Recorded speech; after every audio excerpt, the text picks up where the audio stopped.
So, ganito mag-boosting guys. Punta kayo sa page nyo. So,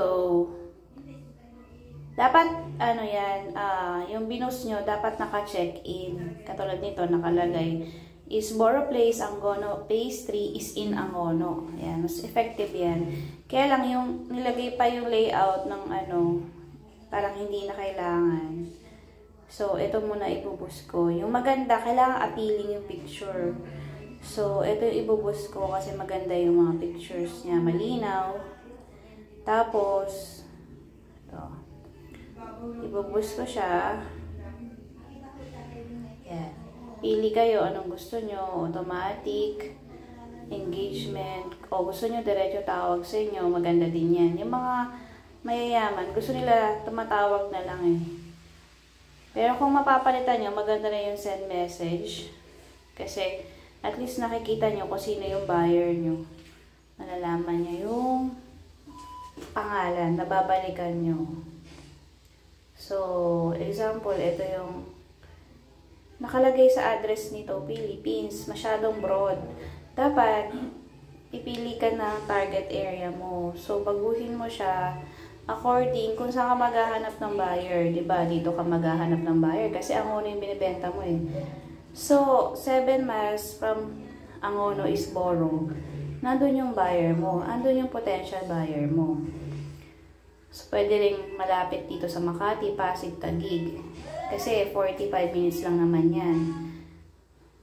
Ayan. So, ginitna ko siya. Okay? So, isi-save ko yan. So, yung boosting ko, dyan iikot.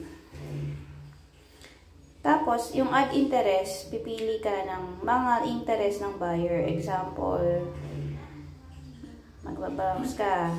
Anong gusto mo? Anong work niya? Ayan. Add mo lang lahat yan. Ibig sabihin, mga engineering, science, lahat ng kind of buyer. Ayan. Makukuha mo kasi inilike mo lang naman. Ina-add mo sila sa interest. Kumbaga, yung mga may interested sa ganyang nature, lalabas sa newsfeed nila yung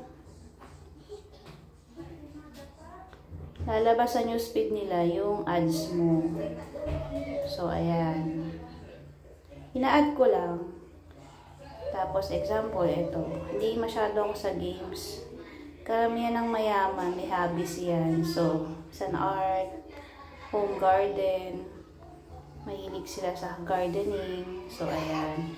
Mahilig din sila sa pets. Ayan. O, ayan. Kailangan may pambili. Mahilig din sila mag-travel.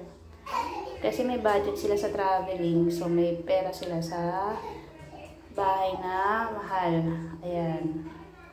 So, technology. Karamihan naman sa technology. Ayan. Mga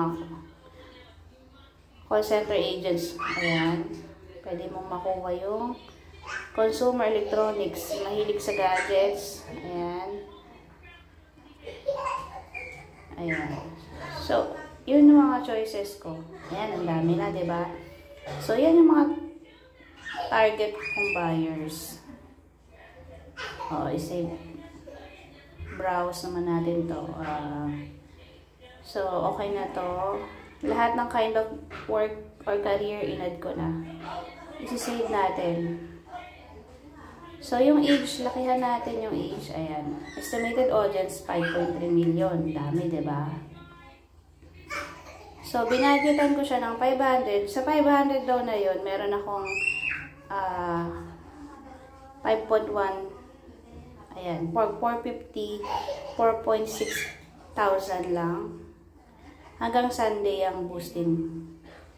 5 days. Pwede rin siyang 4 days. O, pag 4 days, pag in-exam nyo yung days, tumataas ang reach. So, halimbawa, 3 days kayong nasa bahay, sasagot lang kayo. So, 3 days lang. Kasi sayang nagbo-boosting ka, tapos busy ka sa ibang bagay. So, dahil hanggang Sunday, yan. Okay. So, 4 days, ganyan. 4 days, so hanggang ano yan, Wednesday. Hindi, busy ang mga tao. Usually, titignan mo din yung date. Sunday ngayon, usually online, busy sila ng Monday. ang best time to boost, ang best day to boost is for Friday, Saturday, Sunday. Maraming online. So, hindi ko siya muna iwa 1 week. Ulitin ko na lang kapag dating ng Thursday. Ayan. So, ayan. Ima-maximize ko lang yung time ko ngayon. So, i-boost natin yan.